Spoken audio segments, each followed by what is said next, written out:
were studying the chapter The First Flies. I have told you that there are two stories in this chapter. So today we study the black aeroplane, that is second story.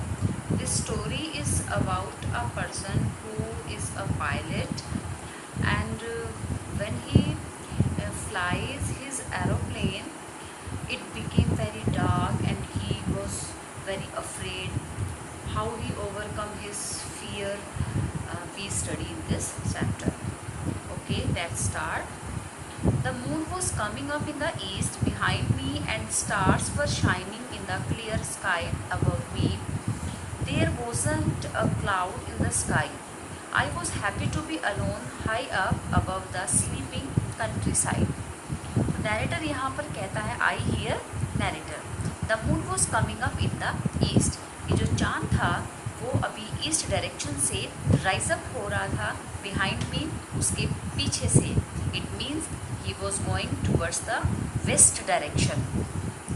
And stars were shining in the clear sky above मी. और उसके ऊपर आकाश में तारे बिल्कुल साफ चमक रहे थे, यानी कि जो वेदर था वो बिल्कुल क्लियर था. There wasn't a cloud in the sky. Sky में एक भी क्लाउड नहीं था. I was happy to be alone.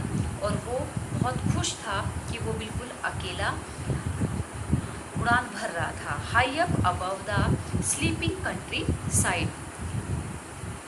Sleeping country side means वो अपने जो सोए हुए गांव के लोग थे उनके ऊपर से वो बिल्कुल अकेला जा रहा था. I was flying my old Dakota aeroplane over France back to England.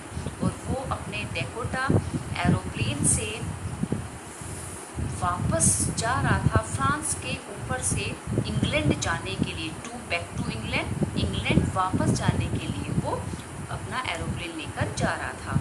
I was dreaming of my holiday and looking forward to being with my family. और वो अपनी हॉलीडेज़ की और अपनी फैमिली के साथ होने के बारे में सोच रहा था. वो बहुत ज़्यादा खुश हो रहा था. I looked at my watch. उसने अपनी घड़ी में देखा 1:30 इन द मॉर्निंग. तो सुबह के 1:30, 1:30 बजा था. I should call Paris control room soon, I thought as I look down past the nose of the aeroplane. I should call Paris control room soon, I thought. तो narrator ने सोचा कि उसको पेरिस के कंट्रोल रूम में सूचित कर देना चाहिए जैसे ही उसने look down past the nose of the aeroplane. जैसे ही उसने एरोप्लेन के नोज का मतलब क्या होता है, जो एरोप्लेन होता है वो ऐसी डायरेक्शन में होता है आगे से. तो जो ये वाला पार्ट है ये उसकी नोज को रेफर किया गया है, यानी कि जो आगे वाला हिस्सा था जब उसने वहाँ से नीचे देखा.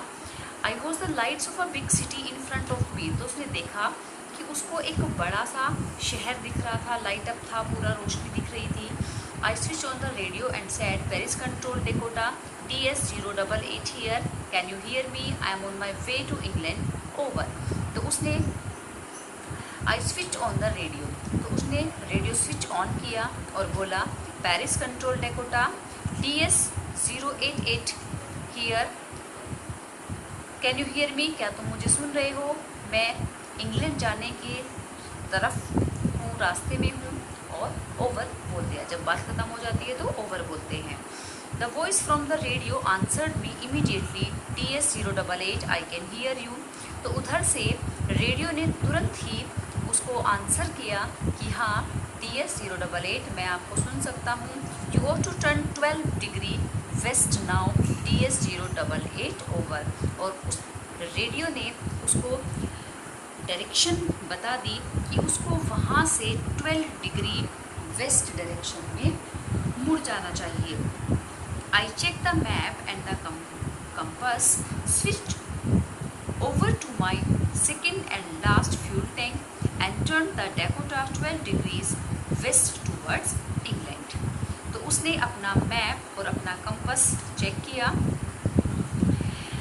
दूसरी साइड से उसने अपना जो फ्यूल टैंक था उसका स्विच ऑन करके उसको स्टार्ट किया और टर्न द डेकोटा, डेकोटा को यानी कि डेकोटा क्या है, डेकोटा उसके एरोप्लेन का नेम है। डेकोटा को 12 डिग्री वेस्ट डायरेक्शन में उसने स्टार्ट कर दिया। I be in time for breakfast I thought, तो उसने अपने मन में सोचा कि वो मॉर्निंग में सुबह ब्रेकफास्ट के टाइम तक अपने घर पहुंच जाएगा। A good big English breakfast, और घर पहुंचकर वो बहुत अच्छा सा बहुत हैवी ब्रेकफास्ट, इंग्लिश ब्रेकफास्ट करेगा। एवरीथिंग वॉज गोइंग वेल, सब कुछ ठीक ठाक चल रहा था। It was an easy flight, और जो ये उड़ान थी, उसकी फ्लाइट थी, ये बहुत ही आसान थी, बहुत ही ईजी थी। I thought Paris was about 150 kilometre behind me when I saw the clouds। तो जो पेरिस था वो वहाँ से 150 किलोमीटर पीछे था जब उसको बादल दिखाई दिए। मीन्स वो पेरिस उसने 150 किलोमीटर पीछे छोड़ दिया था जब उसने क्लाउड्स को देखा। स्टॉर्मी क्लाउड्स, कैसे बादल थे, तूफानी बादल थे।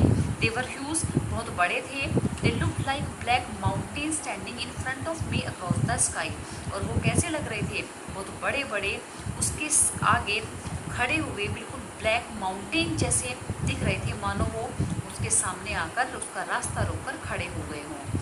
I knew I could not fly up and over them, वो जानता था कि वो उनके ऊपर से उड़कर नहीं जा सकता था। And I did not have enough fuel to fly around them to the north of south, और उसके पास टैंक में इतना फ्यूल, इतना ईंधन नहीं था उसके डेकोटा के टैंक में कि वो वहाँ से उनके चारों ओर घूमकर नॉर्थ या साउथ डायरेक्शन से उड़ सके। I thought to go back to Paris, इसलिए उसने पेरिस वापस जाने के बारे में सोचा। But I wanted to get home, लेकिन वो अपने घर जाना चाहता था। आई वॉन्टेड दैट ब्रेकफास्ट, वो उस ब्रेकफास्ट को खाना चाहता था, लेना चाहता था। I will take the risk, तो उसने सोचा कि वो रिस्क उठाएगा। And flew that old Dakota straight into the storm, और उन बादलों में सीधे अपने डेकोटा को उड़ाकर ले गया। Inside the clouds everything was suddenly black, उन बादलों के अंदर घुसते ही सडनली सारा कुछ काला काला दिखने लगा। It was impossible to see anything outside the aeroplane, और उसके लिए एरोप्लेन से बाहर देखना कुछ भी पॉसिबल नहीं था, क्योंकि सब कुछ ब्लैक हो गया था, अंधेरा हो गया था। The old aeroplane jumped and twisted in the air, अब जो उसका एरोप्लेन था वो हवा में उछलने लगा, क्योंकि हवा बहुत तेज़ थी, तूफानी हवा थी, और ट्विस्टेड इन द एयर, और हवा में ही वो ट्विस्ट होने लगा, बल खाने लगा, ऐसे आगे पीछे ऊपर नीचे ऐसे होने लगा। I looked at the compass, उसने कंपस में देखा, कंपस आप लोग समझते हैं सभी। I couldn't believe my eyes, उसे अपनी आंखों पर विश्वास नहीं हुआ। The compass was turning round and round and round, जो कंपस की सुई थी वो चारों तरफ घूमे ही जा रही थी। इट वॉज डेड, क्योंकि कंपस ने काम करना बंद कर दिया था। इट वुडंट वर्क, वो काम नहीं कर पा रही थी। The other instruments were suddenly dead too, और उसके साथ साथ ही बाकी जो डेकोटा के दूसरे इंस्ट्रूमेंट्स थे वो भी अचानक से काम करना बंद कर दिए थे, वो भी रुक गए थे। आई ट्राई द रेडियो, उसने रेडियो को ट्राई किया। Paris control can you hear me, तो उसने रेडियो ट्राई किया। देयर वॉज नो आंसर, लेकिन कोई आंसर नहीं था। The radio was dead too, क्योंकि रेडियो भी डेड हो गया था। I had no radio, no compass and I could not see where I was, उसके पास ना रेडियो था, ना उसको डायरेक्शन बताने के लिए कंपास था, और ना ही वो कुछ भी देख पा रहा था, उसे नहीं पता था कि वो कहाँ पर था। I was lost in the storm, वो तूफान में खो गया था। Then in the black clouds quite near me I saw another aeroplane, फिर इसके बाद black clouds quite near me, जो काले बादल थे वो बिल्कुल उसे अपने पास दिखे और उसने एक दूसरा एरोप्लेन देखा। It had not lights on its wings, उसके विंग्स में कोई लाइट नहीं थी, but could see it flying next to me through the storm, लेकिन फिर भी वो उस तूफान में उसको अपने पास फ्लाई करता हुआ देख सकता था। I could see the pilots face turn towards me, उसको पायलट का फेस भी दिख रहा था, वो उसको देख सकता था जो कि उसी की तरफ था। I was very glad to see another person, वो बहुत खुश हुआ कि चलो इस तूफानी बादलों में उसको कोई तो मिला। वो दूसरे व्यक्ति को देखकर बहुत खुश था। ही lifted one hand and wave, उसने अपना एक हाथ उठाया और हाथ उठाकर उसकी तरफ हाथ को लहराते हुए उसको एक हाई किया, उसको इशारा किया। Okay students, I think it's clear to you. Okay, thank you so much. आगे की स्टोरी हम नेक्स्ट क्लास में पढ़ेंगे। Please subscribe the channel, like and share the video. Thank you.